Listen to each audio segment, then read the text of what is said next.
بسم اللہ الرحمن الرحیم۔ صفین کی سازشی فیصلہ حکمین کے بعد حضرت علی علیہ السلام اس نتیجے پر پہنچے کہ اب ایک فیصلہ کن حملہ کرنا چاہیے۔ چنانچہ آپ نے تیاری شروع فرما دی۔ صفین و عروان کے بعد ہی سے آپ اس کی طرف متوجہ ہو گئے، یہاں تک کہ حملہ کی تیاریاں مکمل ہو گئی۔ 10,000 فوج کا افسر امام حسین علیہ السلام کو، 10,000 فوج کا سردار قیس بن سعد کو۔ ابن خلدون لکھتا ہے کہ کوچ کا دن آنے سے پہلے ابن ملجم نے کام تمام کر دیا۔ مقدمہ نہج البلاغہ عبد الرزاق جلد نمبر 704 میں ہے کہ فیصلہ تو ڈھونک ہی تھا، مگر صفین کی جنگ ختم ہو گئی اور معاویہ حتمی تباہی سے بچ گئے۔ اب امیر المومنین علیہ السلام نے کوفہ کا رخ کیا اور معاویہ پر آخری ضرب لگانے کی تیاریاں کرنے لگے۔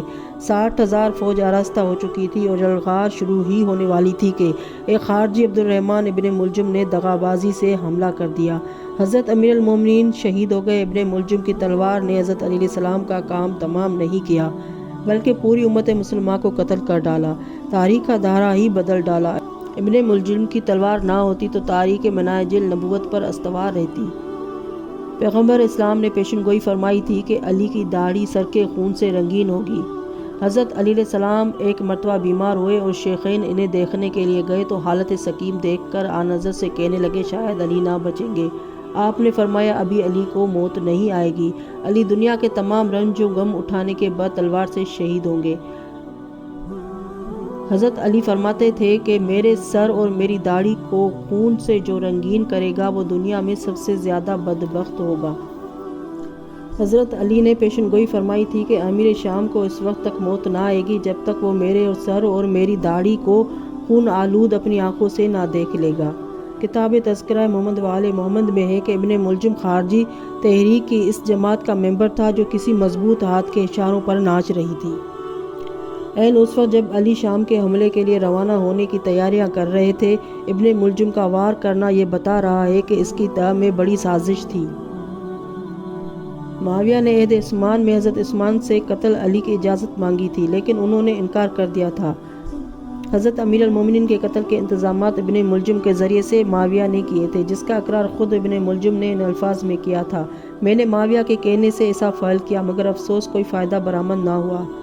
تبری میں ہے اور روضۃ الاحباب میں ہے کہ عبد الرحمن ابن ملجم نے کوفہ پہنچ کر 1,000 درہم کی ایک تلوار خریدی اور اسے زہر میں بجھا لیا اور موقع کی تلاش میں کوفے کی گلیوں کے چکر کاٹنے لگا۔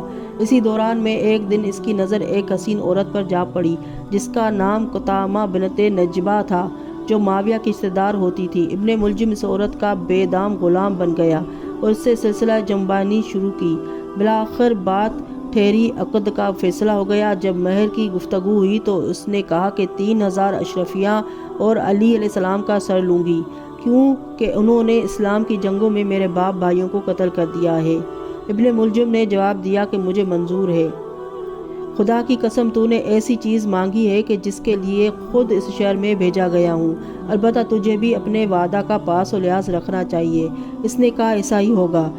اس عہد و پیما اور وعدہ و وعید کے بعد ابن ملجم تنگ و سوئی کی کوشش و جدوجہد میں مشغول ہو گیا۔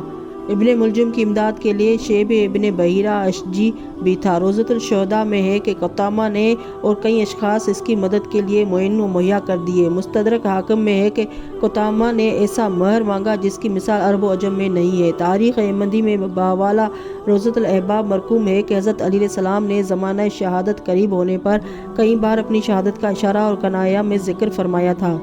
منقول ہے کہ ایک دن آپ خطبہ فرما رہے تھے کہ ناگہاں امام حسن علیہ السلام دوران خطبہ میں آ گئے۔ حضرت علی علیہ السلام نے پوچھا بیٹا آج کون سی تاریخ ہے اور اس مہینے کے کتنے دن گزر چکے ہیں؟ آپ نے عرض کی بابا جان 13 دن گزر گئے ہیں۔ پھر حضرت نے امام حسن علیہ السلام کی طرف رخ کر کے پوچھا بیٹا اب مہینے کے ختم ہونے میں کتنے دن باقی رہ گئے ہیں؟ امام حسن علیہ السلام نے عرض کی بابا جان 17 دن رہ گئے ہیں۔ اس کے بعد آپ نے اپنی ریش مبارک پر ہاتھ پھیر کر فرمایا کہ عنقریب قبیلہ مراد کا ایک نام مرد میری داڑھی کو سر کے خون سے رنگین کرے گا۔ اخبار صحیفہ میں وارد ہے کہ حضرت علی کا اصول یہ تھا کہ آپ ایک دن اپنی بیٹیوں کے ہاں افطار کیا کرتے تھے۔ اور صرف ایک لقمہ تناول کرتے تھے۔ ایک روایت میں ہے کہ آپ نے اپنی بیٹی ام کلثوم سے فرمایا کہ میں عنقریب تم لوگوں سے رخصت ہو جاؤں گا۔ یہ سن کر وہ رونے لگیں۔ آپ نے فرمایا کہ موت سے کسی کو چھٹکارا نہیں بیٹی، میں نے آج رات کو خواب میں سرور عالم کو دیکھا ہے کہ وہ میرے سر سے غبار صاف کر رہے ہیں اور فرماتے ہیں کہ تم تمام فرائض ادا کر چکے، اب میرے پاس آ جاؤ۔ جمہور مورخین کا اتفاق ہے کہ جس رات کی صبح کو آپ شہید ہوئے اسی رات میں آپ سوئے نہیں۔ یہ رات آپ کی اس طرح گزری کہ آپ تھوڑی تھوڑی دیر کے بعد مصلے سے اٹھ کر صحن خانہ میں آتے اور آسمان کی طرف دیکھ کر فرماتے تھے کہ میرے آقا سرور کائنات نے سچ فرمایا ہے کہ میں شہید کیا جاؤں گا۔ لکھا ہے کہ جب نماز صبح کے ارادے سے باہر نکلے تو صحن خانہ میں بطخوں نے دامن تھام لیا اور شور مچانے لگی۔ کسی نے روکا تو آپ نے فرمایا مت روکو، یہ مجھ پر نوحہ کر رہی ہے۔ پھر آپ دولت صراط سے برآمد ہو کر داخل مسجد کوفہ ہوئے اور گلدستہ اذان پر جا کر اذان کہنے لگے۔ اس کے بعد نماز میں مشغول ہو گئے۔ جب آپ سجدہ اول میں گئے تو نامراد ابن ملجم مرادی نے سر اقدس پر تلوار لگا دی۔ یہ تلوار اسی جگہ لگی جس جگہ جنگ خندق میں عمرو بن عبد ود کی تلوار لگ چکی تھی۔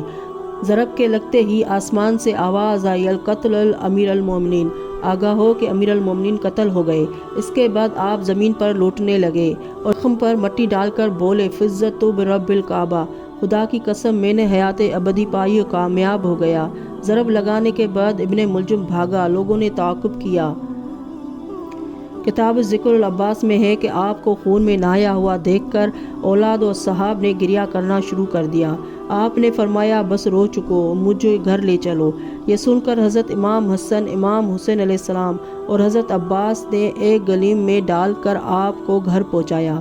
کتاب القرار میں ہے کہ گھر پہنچ کر آپ نے صبح کو مخاطب کر کے فرمایا تو گواہ رہنا کہ میں نے کبھی نماز قضا نہیں کی اور خدا اور رسول کی کوئی مخالفت مجھ سے نہیں ہوئی۔